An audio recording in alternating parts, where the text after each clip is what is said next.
ఈ సొసైటీ చిన్నప్పటి నుంచి మనకి చెప్పేది ఏంటంటే బాగా కష్టపడి చదువుకొని జాబ్ తెచ్చుకుంటే ధనవంతునివి అవుతావని.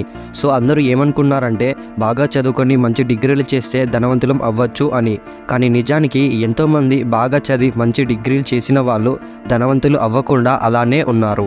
సో డిగ్రీ అనేది మిమ్మల్ని ధనవంతుని చేయలేదు. మరి ఎలాంటి ఎడ్యుకేషన్ మిమ్మల్ని ధనవంతుని చేస్తుంది అంటే అదే ఫైనాన్షియల్ ఎడ్యుకేషన్. మరి ఫైనాన్షియల్ ఎడ్యుకేషన్ని నేర్పించే బుక్ ఏంటి అంటే అదే rich dad poor dad written by Robert Kiyosaki. Robert ఒక businessman, investor, education coach. ఈ బుక్ చదివిన వారందరూ powerful rich businessman, investors అయ్యారు. మీరు కూడా ఈ వీడియో మొత్తం చూసాక మీకు ఫండమెంటల్ ఫైనాన్షియల్ ఎడ్యుకేషన్ నేర్చుకుంటారు. ఈ బుక్లో బేసిక్ ఫైనాన్షియల్ ఎడ్యుకేషన్ని రాబర్ట్ 6 లెసన్స్గా చెప్పాడు. సో ఈరోజు వీడియోలో అసలు అంతగానం ఆ బుక్లో ఏముంది, ఒక కామన్ పర్సన్ని కూడా సక్సెస్ఫుల్గా ధనవంతుడిగా చేసేలా ఆ 6 పాఠాలలో ఏముంది, వారందరూ ఏం నేర్చుకున్నారు అనేది డీటెయిల్గా ఈ వీడియోలో చెప్తాను. సో వీడియోని ఎండ్ వరకు చూడండి. రాబర్ట్ అమెరికాలోని హవాయి నగరంలో చాలా పేద కుటుంబంలో పుట్టాడు. రాబర్ట్కి 2 తండ్రులు ఉండేవారు. ఒకరేమో పూర్ డాడ్, ఇంకొకరేమో రిచ్ డాడ్. ఇక్కడ రాబర్ట్ వాళ్ళ సొంత డాడ్ని పూర్ డాడ్ అని పిలుస్తాడు. అండ్ రాబర్ట్ బెస్ట్ ఫ్రెండ్ అయిన మైక్ వాళ్ళ డాడ్ని రిచ్ డాడ్ అని పిలుస్తాడు.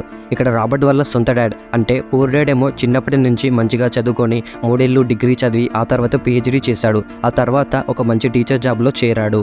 ఇంకొక పక్క రిచ్ డాడ్ ఏమో 8వ తరగతి కూడా చదవలేకపోయాడు. స్కూల్ నుంచి బయటికి వచ్చేసాడు.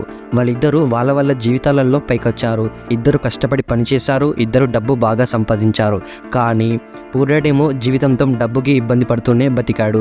రిచ్ డాడ్ ఏమో అందరికన్నా ధనవంతునిగా బ్రతికాడు. అయితే ఇక్కడ రాబర్ట్కి వాళ్ళ ఇద్దరి డాడ్స్ జీవితం మీద కొన్ని సలహాలు, సూచనలు ఇచ్చేవారు. కానీ వాళ్ళిద్దరూ వేరు సలహాలు ఇచ్చేవారు. అవేంటో చూద్దాం. ఒకరేమో మంచి మార్కులు తెచ్చుకుంటూ కష్టపడి చదివి ఒక డిగ్రీయో లేదా ఒక బీటెక్ చేస్తే మంచి కంపెనీలో ఒక ఉద్యోగం దొరుకుతుంది అనేవాడు. ఇంకొకరేమో కష్టపడి చదువుకుంటే ఏదైనా ఒక కంపెనీని కొనగలుగుతావు లేదా ఒక బిజినెస్ని పెట్టే అవకాశం ఉంది అనేవాడు. ఒకరేమో డబ్బు వల్లే అన్ని అరిష్టాలకు, ఇబ్బందులకు మూలం అంటాడు. ఇంకొకరేమో డబ్బు లేకపోవడం వల్లనే అన్ని ఇబ్బందులు వస్తున్నాయి అని అంటారు. పూర్ డాడ్ ఏమో డబ్బేమీ ముఖ్యం కాదు అంటాడు. రిచ్ డాడ్ ఏమో డబ్బే ముఖ్యం అని అంటాడు. ఇలా వీళ్ళిద్దరి వేరు ఆలోచనలకి రాబర్ట్ ఎవరిది వినాలో కన్ఫ్యూజ్ అయ్యేవాడు. నాకు తెలిసి మీ లైఫ్లో కూడా మీ పేరెంట్సో లేదా మీ రిలేటివ్సో ఇలా మీకు వేరు సలహాలు ఇచ్చే ఉంటారు. మరి మీరు అలాంటి సిచ్యువేషన్లో ఎలా రియాక్ట్ అయ్యేవారో, ఎవరి సలహా వినేవారో కింద కమెంట్ చేయండి. ఇక రాబర్ట్ మొత్తానికి డబ్బు గురించి నేర్చుకోవాలని అనుకున్నాడు. అందుకే వాళ్ళ రిచ్ డాడ్ సలహాలు తీసుకోవాలని, ఆయన దగ్గరే నేర్చుకోవాలని నిర్ణయించుకున్నాడు. రాబర్ట్కి రిచ్ డాడ్ మొత్తం 6 లెసన్స్ చెప్పాడు, నేర్పించాడు. అవేంటో మనం ఒకటి తర్వాత ఒకటి డీటెయిల్గా చెప్పుకుందాం. సో వీడియోని ఎండ్ వరకు చూడండి. Number 1, rich don't work for money. ధనవంతులు డబ్బు కోసం పనిచేయరు. ఇక Robert and Mike rich dad దగ్గర నేర్చుకుందామని వెళ్ళారు. రిచ్ డాడ్ వాళ్ళిద్దరికీ తన దగ్గర పని చేయించుకున్నాడు. ప్రతి శనివారం 3 గంటల సేపు గంటకి 10 సెంట్ల జీతం చొప్పున వాళ్ళని పనిలో పెట్టుకున్నాడు. కొన్ని వారాల పాటు ఇద్దరు రిచ్ డాడ్ దగ్గర పనిచేశారు. ఒకరోజు రాబర్ట్కి రిచ్ డాడ్ దగ్గర పనిచేయడం చిరాకు బుట్టి, విసుగు బుట్టి పని మానేయాలని అనుకున్నాడు. అప్పుడు రిచ్ డాడ్ అంటాడు, అతన్ని అలా పని చేయించడానికి కారణం రాబర్ట్ కూడా అందరిలాగా డబ్బు కోసం పని చేస్తాడా లేదా అని. అలాగే మన రియల్ లైఫ్లో కూడా చాలామంది వాడెవడి కిందనో ప్రతిరోజు 7-8 గంటలు పని చేసుకుంటూ బ్రతుకుతారు. వాళ్ళందరూ డబ్బు కోసం పనిచేస్తారు. ఈ జాబ్ చేసే వాళ్ళందరికీ రాబర్ట్ లాగానే విసుగు పుడుతుంది. వీళ్ళందరూ ఏమనుకుంటారంటే ఇంకా ఎక్కువ కష్టపడి పనిచేస్తే ప్రమోషన్ వచ్చి ఎక్కువ శాలరీ వస్తుంది, ఇక వాళ్ళ సమస్యలు మొత్తం తీరుతాయి అని అనుకుంటారు. కానీ వాళ్ళందరికీ అర్థం కానిది ఏంటంటే జీవితాంతం డబ్బు కోసం పనిచేస్తూ ఉంటే ఎన్ని ప్రమోషన్లు వచ్చినా, ఎంత శాలరీ వచ్చినా సమస్యలు అస్సలు తీరవు. వాళ్ళందరికీ ఫైనాన్షియల్ ఎడ్యుకేషన్ లేకపోవటమే అసలు సమస్య అని గ్రహించలేరు. ఈ జాబ్ చేసేవాళ్ళు, జాబ్ చేయాలనుకున్న వాళ్ళ జీవితం ఎలా ఉంటుంది అంటే రోజు పొద్దున్నే లేవటం, ఆఫీస్కి వెళ్ళటం, బిల్లులు చెల్లించటం, లేవటం, ఆఫీస్కి వెళ్ళటం, బిల్లులు చెల్లించటం, ఇలా వాళ్ళ జీవితంతో మొత్తం తిరుగుతూ ఉంటుంది. దీన్నే రాబర్ట్ ర్యాట్ రేస్ అని అంటాడు. మీరు అందరూ ఈ ర్యాట్ రేస్లో అస్సలు పడకండి. రిచ్ డాడ్ రాబర్ట్తో చివరిగా పనిలో జీతం గురించి మర్చిపోయి డబ్బు చేత పని చేయించుకోవడం ఎలాగో ఆలోచించండి, అవకాశాల కోసం చూడండి అని చెప్పి వెళ్ళాడు. రాబర్ట్ అండ్ మైక్ అలా కొన్ని వారాల పాటు పనిచేశారు. ఒకరోజు రాబర్ట్ అక్కడ పనిచేసే మిసెస్ మార్టిన్ అనే ఆవిడ పాత కామిక్ బుక్స్ని పారేయటం చూశాడు. రాబర్ట్కి కామిక్ బుక్స్ అంటే చాలా ఇష్టం. ఆ పాత కామిక్ బుక్స్ని తనకి ఇవ్వమన్నాడు రాబర్ట్. ఆ పాత బుక్స్ని మైక్ వాళ్ళ ఇంట్లో ఒక రూమ్లో వాటిని పెట్టి ఒక లైబ్రరీగా మార్చారు. మైక్ చెల్లిని ఆ లైబ్రరీ దగ్గర ఉండమని వచ్చిన ఒక్కో పిల్లల దగ్గర 10 సెంట్లు తీసుకోమన్నాడు.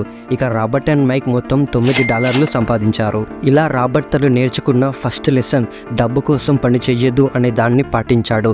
అందుకే కామిక్ బుక్స్ని వాళ్ళ సొంత బిజినెస్గా స్టార్ట్ చేసి డబ్బు చేత ఎలా పనిచేయించుకోవటమో నేర్చుకున్నాడు. ఇక్కడ మీరందరూ కూడా ఒకవేళ జాబ్ చేస్తూ ఉంటే జాబ్ చేయండి.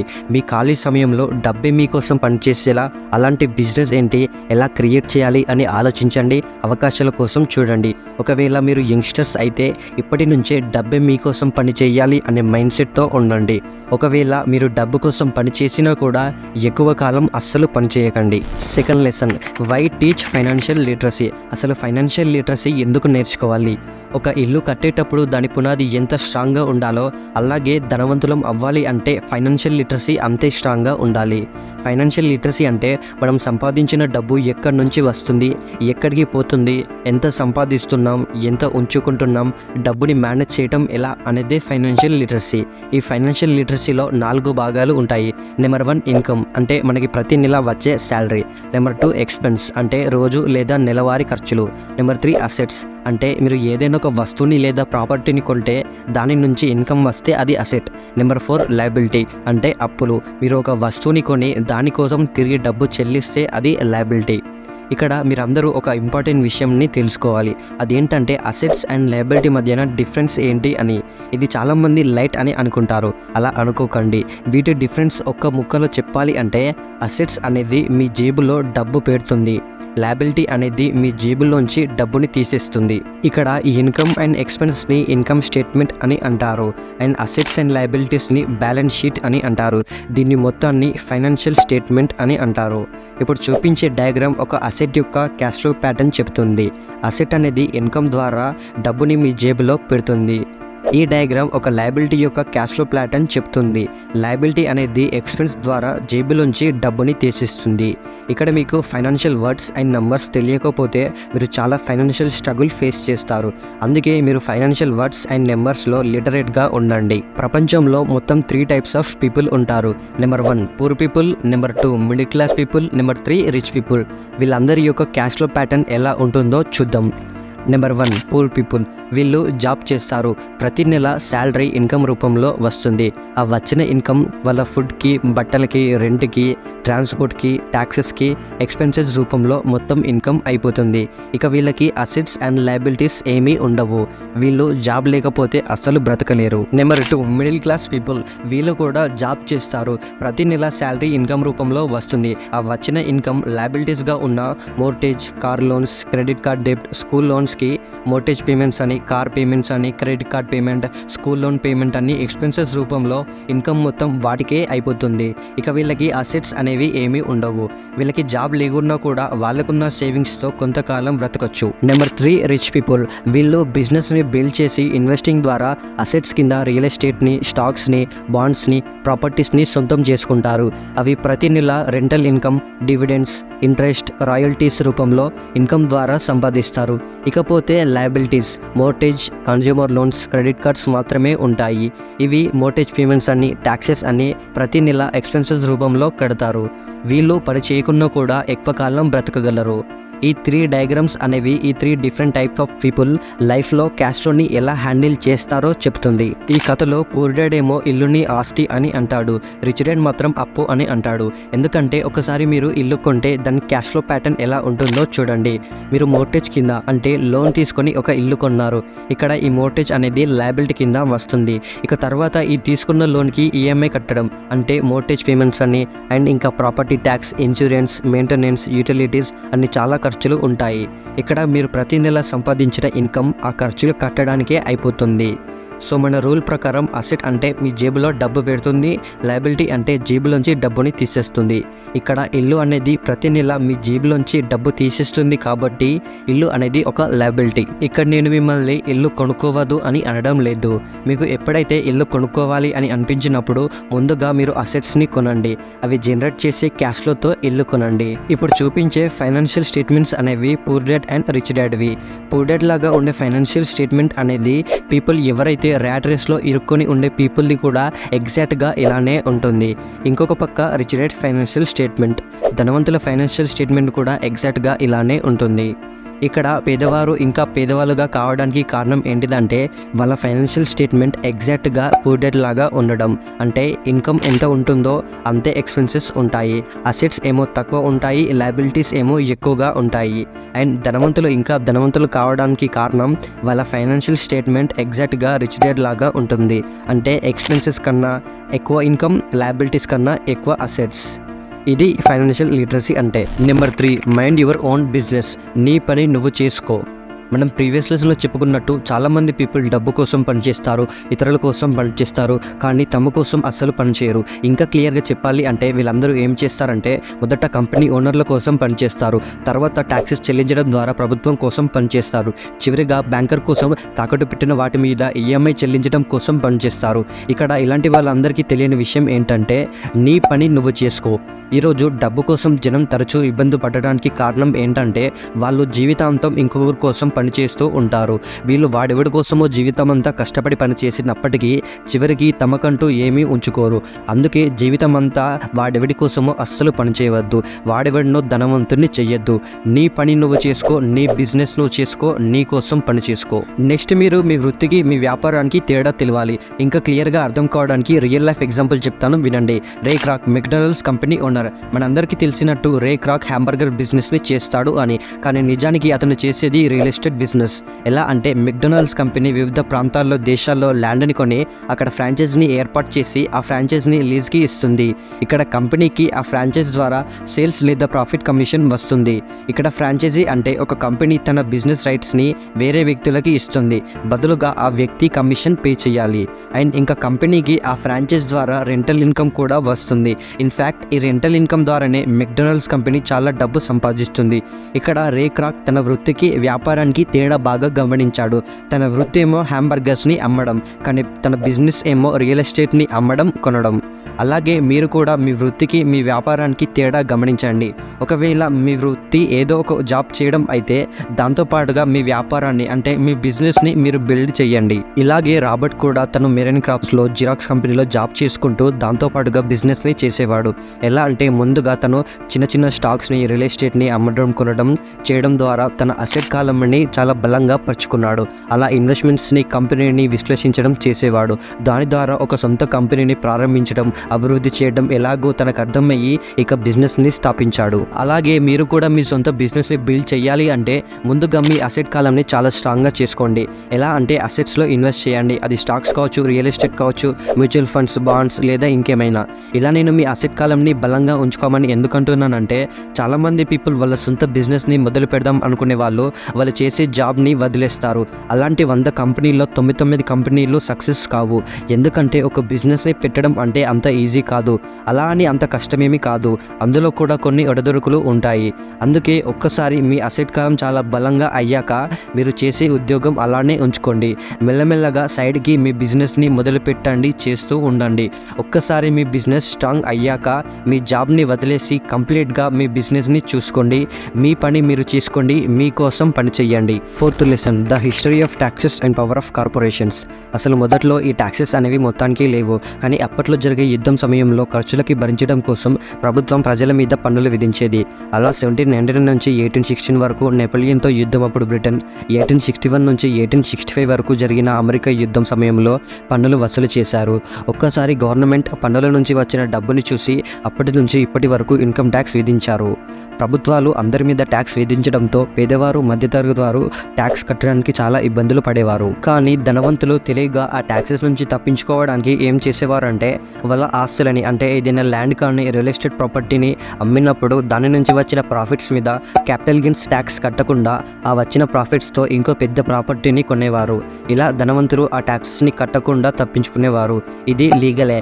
యాజ్ పర్ అమెరికన్ లా ప్రకారం section 1031 exchange and as per Indian లా ప్రకారం సెక్షన్ 54 ఎక్స్చేంజ్ ట్యాక్స్ కోడ్.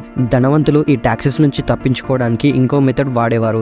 అదేంటంటే వాళ్ళు ఒక కార్పొరేషన్ లేదా ఒక కంపెనీని సొంతం చేసుకునేవారు. ఇక వాళ్ళు కంపెనీ బోర్డ్ మీటింగ్స్ అని వేరే దేశాల్లో గడపవచ్చు. అక్కడ అయ్యే ఖర్చులు, వాళ్ళ కార్ ఖర్చు, వాళ్ళ తిండి ఖర్చు, మెయింటెనెన్స్ ఖర్చులు, ఇలా చాలా ఖర్చులని ఆ కార్పొరేషన్ ఖర్చుల కింద వేసేవారు. ఇలా ధనవంతులు ఆ ట్యాక్సెస్ నుంచి కట్టకుండా ఉండడం లేదా తగ్గించుకోవడం చేసేవారు. మీకు కూడా ఇలాంటి తెలివితేటలు రావాలి అంటే మీకు 4 రంగాలలో స్కిల్స్ అనేవి ఉండాలి. Number 1 accounting. అకౌంటింగ్ అనేది ఫైనాన్షియల్ లిటరసీ అండ్ నెంబర్స్ని చదవడం. మీరు ఒక కంపెనీని లేదా కార్పొరేషన్ని బిల్డ్ చేయాలి అంటే ఇది నెంబర్ 1 స్కిల్. ఇక్కడ ఫైనాన్షియల్ లిటరసీ అంటే మీరు ఫైనాన్షియల్ స్టేట్మెంట్స్ని, అందులో ఉండే నెంబర్స్ని చదవగలగాలి, అర్థం చేసుకోవాలి. అప్పుడే మీరు ఒక బిజినెస్ యొక్క స్ట్రెంత్ అండ్ వీక్నెస్ని తెలుసుకోవచ్చు. Number 2 investing. ఇన్వెస్టింగ్ అంటే డబ్బుని సంపాదించే సైన్స్.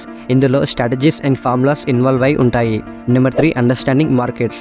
మార్కెట్స్ని అర్థం చేసుకోవడం అంటే సప్లై అండ్ డిమాండ్లో ఉండే సైన్స్. మార్కెట్ యొక్క టెక్నికల్ ఆస్పెక్ట్స్ తెలియాలి, ఒక ఇన్వెస్ట్మెంట్ యొక్క ఫండమెంటల్ అండ్ ఎకనామిక్ ఆస్పెక్ట్స్ తెలియాలి. నెంబర్ 4 ద లా.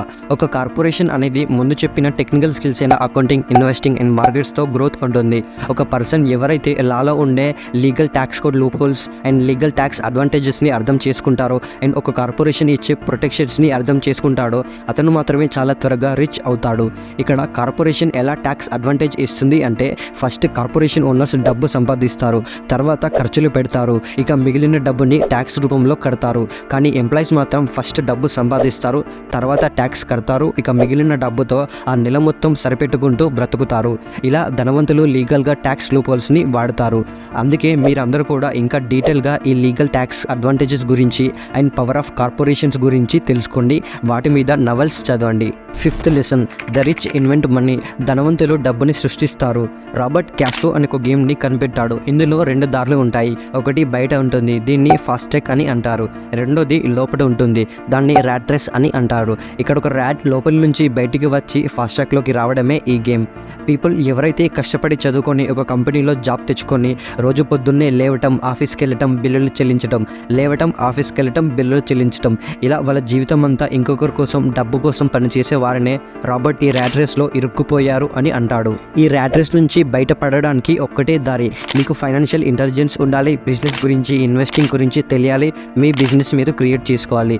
దాంతోపాటుగా మీకు ధనవంతులలాగా డబ్బు ఎలా సృష్టించాలో తెలియాలి. కానీ ఇక్కడ చాలామంది పీపుల్ డబ్బు సంపాదించడానికి నా దగ్గర డబ్బు లేదు అని ఆగిపోతారు. కానీ నేను ఇప్పుడు మీకు ఫైనాన్షియల్ ఇంటెలిజెన్స్తో డబ్బు లేకున్నా కూడా డబ్బుని ఎలా సృష్టించాలో రాబర్ట్ రియల్ లైఫ్ ఎగ్జాంపుల్ చెప్తాను, వినండి. రాబర్ట్ ఏం చేసేవాడంటే రియల్ ఎస్టేట్ ఆఫీస్లకు వెళ్ళేవాడు. ఒకరోజు రాబర్ట్కి అక్కడ 1,00,000 ఖరీదు చేసే ఇల్లు 75,000కి దొరికింది. కానీ రాబర్ట్ అక్కడ కొనకుండా అలాంటి వాటిని బేరం చేయడానికి దివాలా కేసులు చూసే లాయర్ల ఆఫీస్కు వచ్చాడు. ఎందుకంటే అక్కడ ఆ 75,000 ఇల్లు ఇంకా చాలా తక్కువ ధరకే వస్తుంది కాబట్టి. అలా రాబర్ట్కి ఆ 75,000 ఇల్లు 30,000కి దొరికింది. రాబర్ట్ వాళ్ళ ఫ్రెండ్ దగ్గర 2,000 అప్పు తీసుకొని లాయర్కి 2,000 డౌన్ పేమెంట్ చేశాడు. ఇక రాబర్ట్ 30,000 ఒక కాడ అప్పు తీసుకొని కట్టాడు. ఒక్కసారి లీగల్గా ఆ ప్రాపర్టీ రాబర్ట్ది అయ్యాక రాబర్ట్ పేపర్లో ఒక అడ్వర్టైజ్మెంట్ చేశాడు. ఏమని అంటే 75,000 ఖరీదు చేసే ఇల్లు 60,000కి అమ్మబడను, డబ్బుని వెంటనే కట్టాల్సిన అవసరం లేదు అని యాడ్ వేశాడు. ఒక 2 రోజుల తర్వాత రాబర్ట్కి ఒక బయ్యర్ దొరికాడు. ఆ బయ్యర్ ఇల్లు మొత్తం చూసి కొన్నాడు. లీగల్ ప్రొసీజర్ అంతా ఫినిష్ చేసి 2,000 ప్రాసెసింగ్ ఫీ కింద రాబర్ట్ తీసుకున్నాడు. ఈ 2,000ని రాబర్ట్ వాళ్ళ ఫ్రెండ్కి ఇచ్చాడు. సో ఇక్కడ రాబర్ట్ ఆ ఇల్లుని 30,000కు కొని 60,000కు అమ్మాడు. కాబట్టి రాబర్ట్ 30,000ని సంపాదించాడు. ఈ మొత్తం ప్రాసెస్ని మనం ఒక ఫైనాన్షియల్ స్టేట్మెంట్లో చూసినట్టయితే రాబర్ట్ లయబిలిటీస్లో తను అప్పు తీసుకున్న 30,000 ఉంటుంది.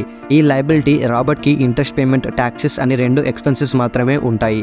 ఇక తన అసెట్ కాలంలో తను సంపాదించిన 30,000 ఉంటాయి.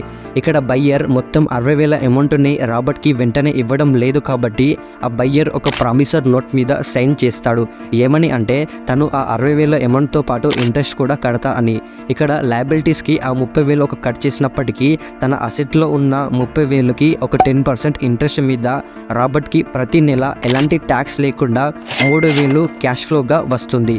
ఇలా ఫైనాన్షియల్ ఇంటెలిజెన్స్ ఉంటే డబ్బు లేకున్నా కూడా డబ్బు సృష్టించవచ్చు. ఇంతకుముందు చెప్పిన ఎగ్జాంపుల్ నుంచి మీరు 3 స్కిల్స్ నేర్చుకోవాలి. Number 1 find an opportunity. మీరు వేరే వాళ్ళు చూడని ఆపర్చునిటీని మీ మైండ్తో చూడాలి. ఒకసారి రాబర్ట్ ఒక పాత ఇంటిని కొన్నాడు. చాలామంది ఎందుకు కొంటున్నారని ఆశ్చర్యపోయారు. కానీ అక్కడ రాబర్ట్ చూసింది ఏంటిదంటే ఆ పాత ఇంటితో పాటు ఇంకొంచెం పీస్ ఆఫ్ ల్యాండ్ వస్తుంది అని. రాబర్ట్ ఆ ఇల్లుని కొన్నాక ఆ ఇల్లుని మొత్తం కూల్చేసి ఆ ల్యాండ్ మొత్తాన్ని డబుల్ రేట్కి ఒక బిల్డర్కి అమ్మాడు. ఇలా మీరు కూడా మీ మైండ్తో ఎవరు చూడండి మీ చుట్టూ ఉన్న ఆపర్చునిటీస్ని చూడండి. Number 2, raising money. చాలామంది పీపుల్ ఏదైనా పని మొదలు పెట్టడానికి, కొనడానికి నా దగ్గర డబ్బులు లేదు, నాకు బ్యాంక్ లోన్ ఇవ్వడం లేదు అని ఆగిపోతారు.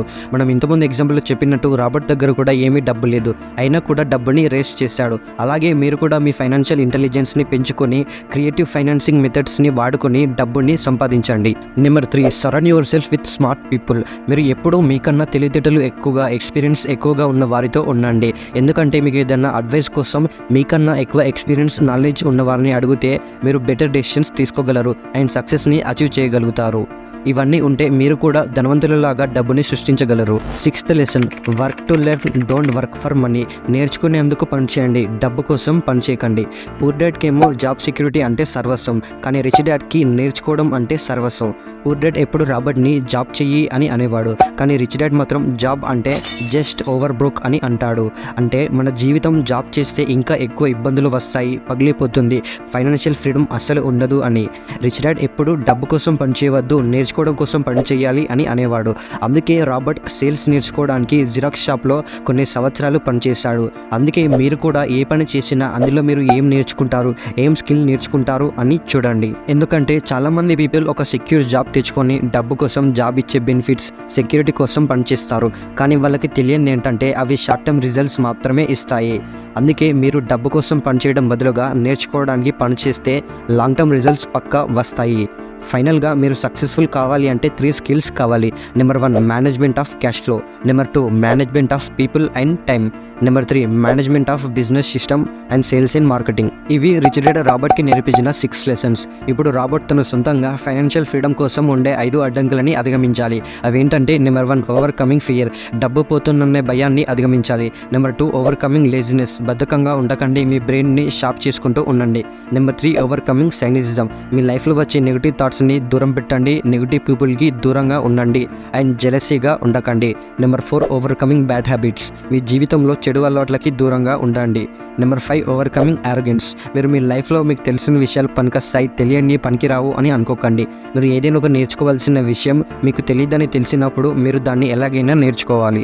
ఓకే ఫ్రెండ్స్, ఇది మరి rich dad poor dad book summary. ఈ వీడియో నచ్చినట్టయితే లైక్ చేయండి, షేర్ చేయండి. ఇలాంటి మరిన్ని బుక్ సమ్మరీస్ కోసం మన ఛానల్ని వెంటనే సబ్స్క్రైబ్ చేసుకోండి. మళ్ళీ నెక్స్ట్ వీడియోలో కలుసుకుందాం. Stay tune. జై హింద్.